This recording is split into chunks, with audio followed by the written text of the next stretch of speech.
Israel की सेना ने लेबनान की राजधानी बेरूत पर किया एयर स्ट्राइक। इजराइल और हिजबुल्लाह के बीच जारी जंग अब और गहराती जा रही है। दोनों तरफ से एक दूसरे के ठिकानों पर ताबड़तोड़ हमले हो रहे हैं। गुरुवार रात इजराइल की सेना ने लेबनान की राजधानी बेरूत पर एयर स्ट्राइक कर दिया। मध्य बेरूत के दो अलग अलग इलाकों में गुरुवार शाम इजराइल ने हवाई हमले किए। इसमें अब तक 22 लोगों की मौत हो गई है तो वहीं 117 लोग घायल हो गए हैं। लेबनान के स्वास्थ्य मंत्रालय ने इसकी जानकारी दी है। स्वास्थ्य मंत्रालय ने बताया है कि इस हमलों से एक आवासीय इमारत बुरी तरह से क्षतिग्रस्त हो गई है और एक अन्य इमारत पूरी तरह से ढह गई है।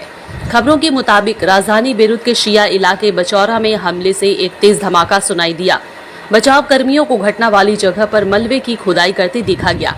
लेबनान की राजधानी में हुए इन हवाई हमलों पर इजरायली सेना ने तत्काल ही कोई टिप्पणी नहीं की है, लेकिन ये हमले कैसे हुए हैं?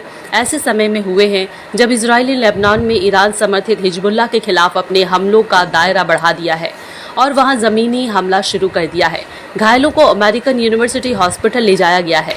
ऐसी खबरें आई हैं कि इस हमले में हसन नसरल्लाह के बहनोई और हिजबुल्लाह के उच्च अधिकारी वाकिफ सफा को मारने की कोशिश की गई है। हिजबुल्लाह ने इस पर कोई टिप्पणी नहीं की है। खबरों के मुताबिक 3 सुरक्षा सूत्रों ने बताया है कि वाकिफ सफा उस बिल्डिंग के तीसरी मंजिल पर था जिसे निशाना बनाया गया, लेकिन वह हमले से बचकर भागने में कामयाब रहा। इजरायली हमलों में बचौरा की 2 घनी आबादी वाले इलाकों में आवासीय इमारतों को निशाना बनाया गया। लेबनान की राजधानी में 2 दिनों की शांति के बाद हमले हुए।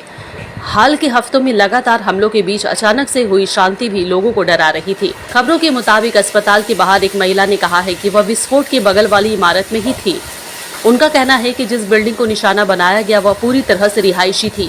यह 4 से 5 मंजिला ऊंची थी। इजराइल के इस हमले से कुछ ही घंटे पहले यूएन के 2 इंडोनेशिया सैनिक इजराइल टैंक की ओर से हमले में घायल हो गए। टैंक के एक वॉच टावर को निशाना बनाया गया। लेबनान में संयुक्त राष्ट्र अंतरिम बल ने एक बयान में कहा है कि नाकौरा में संयुक्त राष्ट्र अड्डे पर वॉच टावर पर हमला किया गया, जिससे शांति सैनिक गिर गए। ऐसी खबरें आई हैं कि इस हमले में हसन नसरल्लाह के बहनोई और हिजबुल्लाह के उच्च अधिकारी वाकिफ सफा को मारने की कोशिश की गई है। हिजबुल्लाह ने इस पर कोई टिप्पणी नहीं की है। खबरों के मुताबिक 3 सुरक्षा सूत्रों ने बताया है कि वाकिफ सफा उस बिल्डिंग के तीसरी मंजिल पर था जिसे निशाना बनाया गया, लेकिन वह हमले से बचकर भागने में कामयाब रहा। इजरायली हमलों में बचौरा की 2 घनी आबादी वाले इलाकों में आवासीय इमारतों को निशाना बनाया गया। लेबनान की राजधानी में 2 दिनों की शांति के बाद हमले हुए।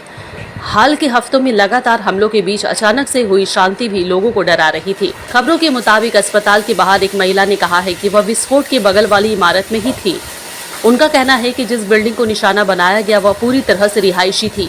यह 4 से 5 मंजिला ऊंची थी। इजराइल के इस हमले से कुछ ही घंटे पहले यूएन के 2 इंडोनेशिया सैनिक इजराइल टैंक की ओर से हमले में घायल हो गए। टैंक के एक वॉच टावर को निशाना बनाया गया। लेबनान में संयुक्त राष्ट्र अंतरिम बल ने एक बयान में कहा है कि नाकौरा में संयुक्त राष्ट्र अड्डे पर वॉच टावर पर हमला किया गया, जिससे शांति सैनिक गिर गए। ब्यूरो रिपोर्ट, हालात बंगाल, न्यूज़ टैग इंडिया।